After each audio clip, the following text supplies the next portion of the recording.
طبعا زي ما قلنا حضراتكم الشعر ليه قيمة، والشعر والشعراء وعلاقتهم بالثورات يعني على مدى التاريخ والعصور موجودة دايما، وده وقت الشعر، لأن كلمة الشعر حراقة بتوجع من القلب وبتطلع من نبض معركة، من نبض ثورة. خلينا نرحب بالشاعرة الجميلة اللي بنحبها وكلامها كده مختلف ومتنوع، وزي ما خالد قال يعني طالع من قلب الأرض، الشاعرة إيمان البكري. أهلا بيكي. أهلا بيك وأهلا فيك. شايفة الدنيا دي إزاي؟ شايفة اللي بيحصل في بلدنا ده إزاي؟ عبث. و يعني حاجة كوميدي كده، سخرية كوميدي بطعم المرارة. حاسة بإهانة، حاسة ان احنا مصر بقت قفا. حاسة ان مصر بقت قفا، يعني كل واحد يلاقي نفسه فاضي شوية يدينا قفا على قفانا، مش عارفة. امتى هيعرفوا ان شعب مصر ده شعب اصيل وشعب حر، ولن يقبل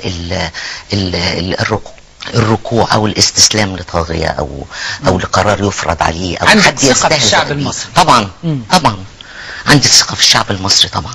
في ناس بتظن انه يكمن كثيرا، لكن بعد ثورة 25 يناير مش هيكمن. الرسالة وصلت. مفيش الرسالة وصلت للكل، ومن لا يستطيع ان يقرأها فلا يلومن الا نفسه يعني. انا مش عايز اضيع الوقت. انا عايز اقول لك على حاجة، انا بس اول ما هبدأ هقول رسالة الثوار. تمام. الحق حصحص واستفاق نيام، وجرى القصاص وتمت الأحكام، واستسلم المستحكمون لحكمة، إن التلاعب بالشعوب حرام. أرض الكنانة أخرجت أثقالها لما تناوب قنسها الإجرام، واستذأب الغلمان من سفهائهم يتفاجرون ولا يماط لثام. لم يحفظوا لله حق جلاله فعتوا عتوا والبلاد تسام. رحنا نهز عروشهم فتساقطوا، وقلوبنا رشاشة وعقولنا ألغام. نحمي البراعم والضلوع معاقل، والهدب رمح والوريد سهام. مقل العيون تناثرت كشموس بدر حولنا، فتحير الإظلام، وتكوكبت كل الأسابي والكنى، طه ومريم والشهيد عصام. وكأنه التحرير دار الأرقم، عنوانه الله أكبر والسلام ختام. أكبادنا صدقوا فخطوا بالدماء، تفنى العروش وللشعوب دوام. ليس الجهاد زعامة صوتية، إن الجهاد شجاعة ونظام. حق القوامة أن تقيم عدالة، لا أن يسود بأرضنا الأقدام. من يسرق الثورات في جوف الدجى، يسرق شعوبا فاللصوص لئام. يا سلام. من يسرق الثورات في جوف الدجى، يسرق شعوبا واللصوص لئام. كل الخلائق يتبعون إمامهم، وإمامنا في مصرنا الإسلام. يحمي يصون عقائدا لم يأتمن قوما على أفهامهم أختام. فإذا السياسة أنكرت حقا لنا، فلنا لردع الرافدين حسام. فالشعب سطر للخلود ملاحما فوق الجماجم، والدماء قوام. لا الخوف لا التنكيل يسكت نبضه، لا القتل لا الإقصاء لا الإعدام. والجيش والشعب والثوار حين توحدوا، عنت الوجوه وخرت الأصنام. فعليك يا أرض الكرام تحية، وعليكم أحرار مصر سلام.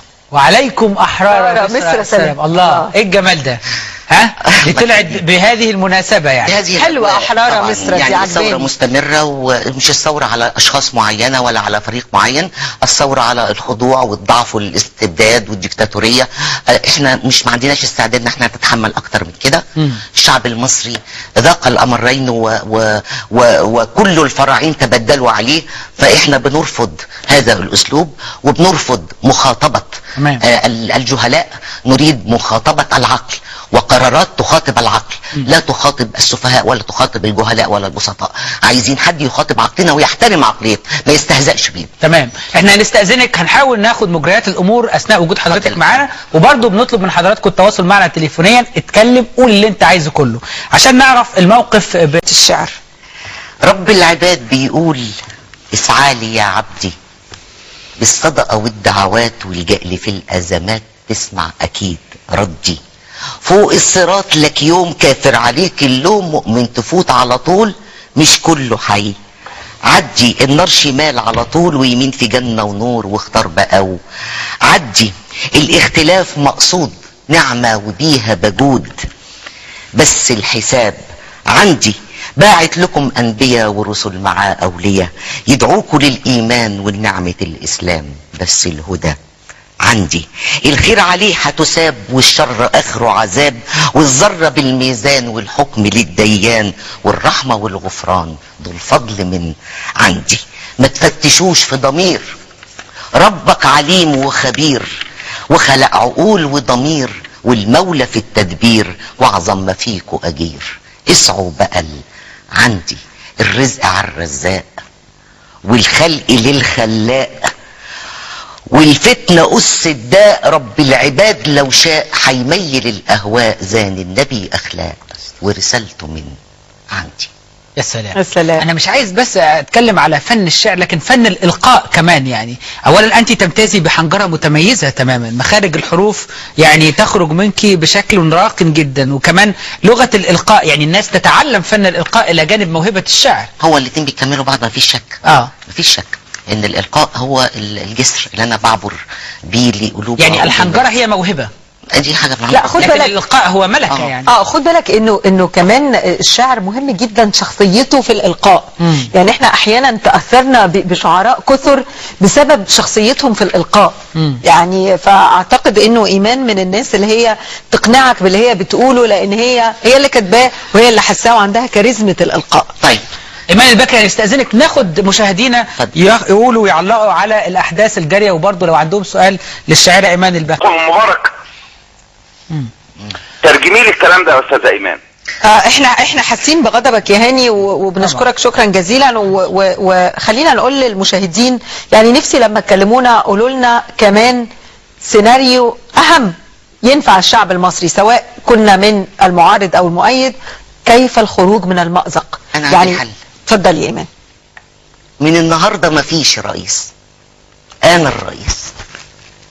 ومدام بقى المسألة تهجيس وداخلة على عركة وترفيس، وماتش هاتش كليتش يغيظ، وانا واد برم وقب والتهييس، فمن النهاردة مفيش رئيس، انا الرئيس. لا مؤاخذة اسمي حبوك شلول، مجدع وعمري ما كنت دهول، وعارفكوا كده انا زي الفل، هتوصلوا صوتكم للكل. الشعب يريد حبوك شلول، وهشوفكوا برضه انا واد فييس، فمن النهارده مفيش رئيس. برنامجي راح يبقى علاولة بالعافية بالذوق بالقوة، وفي الظروف دي انا الاولى هديها حوارات ومداولة، وكلام في شنك وكم جولة، مع تربيطات اعمل دولة، واقدر بعون رب المولى احط دكهم مع دوا، في الكبة تطلع سلعوة، واعيش معاك واب وهيس، فمن النهارده مفيش فيس ايه، مفيش رئيس، انا الرئيس. وحياة ابوكوا لا دهولها،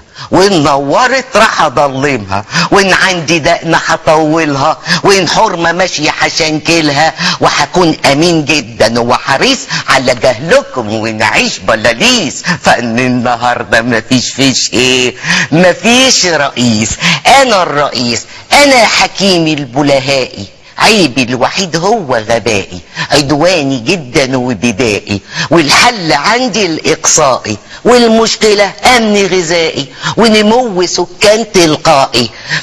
في اي كائن عشوائي هحوله لكائن مائي، وافطسه ويشبع ترفيس لحد لما يبان له رئيس، فمن النهارده مفيش فيش ايه، مفيش رئيس، انا الرئيس. يا عم روق كده فوقك، ان كنت معكوك راح اعوقك، هقطع ودان اللي يخضك، لكن تلوكلوك راح اسكك، مليون قفا على فيسبوكك، على تويترك وجروبك، وبوس ايديك واحمد ربك انه رزقكوا بحد لذيذ، بدماغنا بوليا وقشطه وبيس، فمن النهارده مفيش فيس ايه، مفيش رئيس، انا الرئيس. هسجن فلول البشريه، واسقيكوا زفت وحريه، وهمشيها لكم مدنية وهدلع ام الوسطية، بس انتوا ما تشكوش فيا وما تسألوش على الجنسية، لا اديكوا مقلب حرامية واقول لكم بخ وخلاويص وكفاية ما تتعبونيش من النهاردة ما فيش ايه، ما فيش رئيس، انا الرئيس. لا فعلا هايله يعني. ايمان البكر هي اللي بتقول مفيش رئيس. لا، مسؤوليه